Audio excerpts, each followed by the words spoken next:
So the package that I was waiting on to arrive in the mail was this. This is a 3D printed version of the pulse rifle, and it comes from the same guy who sent me the resin version. The first thing I've needed to do is to lay out all these parts for comparison, and I need to sort of talk about what is right and what is wrong as far as these are concerned, so I can work out what's going to make up the most accurate version. The 3D kit has been printed up in a modular sort of fashion, I presume because they could only work in a maximum size based on the printer that they were producing it off. And there has been some things they've done as far as the 3D kit's concerned that's been really good. Internally they've worked out a lot of how these mechanisms sort of can slide and sort of operate with springs and that sort of stuff on the inside. And in doing that they've incorporated some elements that would normally be done as individual items, they've combined them all together. So let's just quickly talk about accuracies and inaccuracies. The handset area that they've got, which is based on the Thompson, is actually pretty good. The original one did have a lot of details I had to remove anyway. So looking at this 3D printed version, what they've done here is pretty accurate in terms of the surface features. The detail feature that you can see there would normally be made out of spring steel, and what that's designed to do is to hold the pins in place for the selection levers on the other side. The size of this is just ever so slightly too small based on the measurements that I've got. Other than that, the feature details on there are pretty accurate.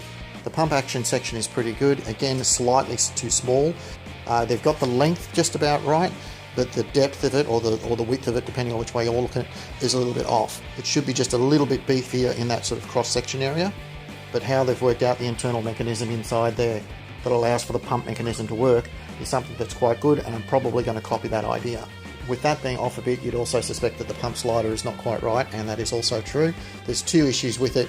Again, a little bit small, and it's not quite as round as it should be. You can see that the inside round section that they've got there, they haven't followed through with that on the underside, and that underside is a bit flatter than it should be. Overall though, the dimensions are pretty close. You can see the other one there by comparison. Again, it's just a little bit beefier, and it has that more rounded surface to it, which is what we're after.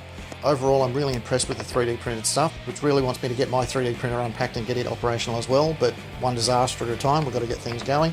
Again, the size comparisons, the magazines are a little bit different, because again, it's a little bit light on in terms of materials, as opposed to the resin one there, which is a little bit more accurate.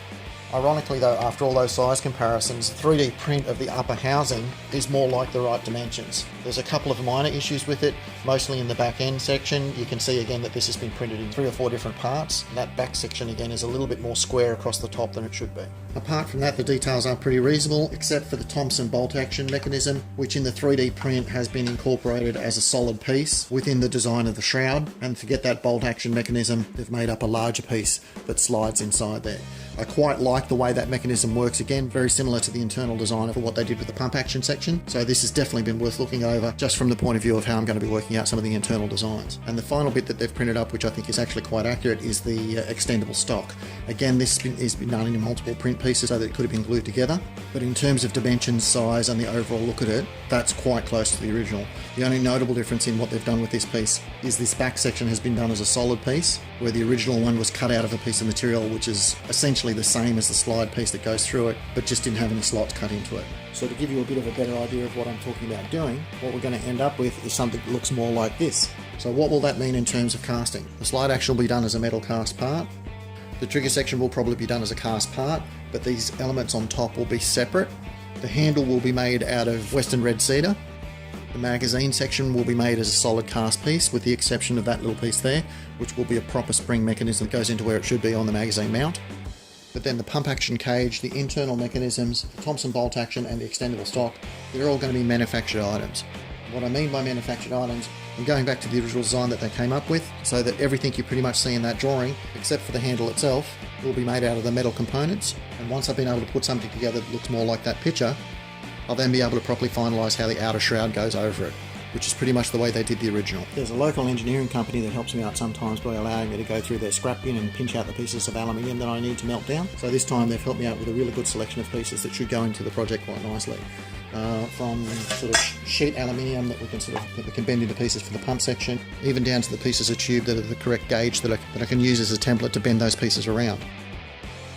We've got pieces of tube that are going to be right for the lower barrel section. I've yet to be able to find a piece of tube that's the correct dimensions for the upper barrel, and it looks like I may have to sort of custom make that piece. pieces of square tube that very closely match the dimensions of what I'm going for that bolt action area. And then we've got larger pieces that would telescope over the top of, which are a pretty close match for what the extendable stock is. So with that small amount of stuff that they've given me there, and the much larger amount that they've given me there, there's a lot of material that I can work through there that can either be melted down for the casting or go straight into the manufacture of individual pieces. Next video I'll be looking at getting that metal stuff put together so that we've got an internal framework to build from. That's the update for this time, guys. Thanks for watching. Talk to you next time.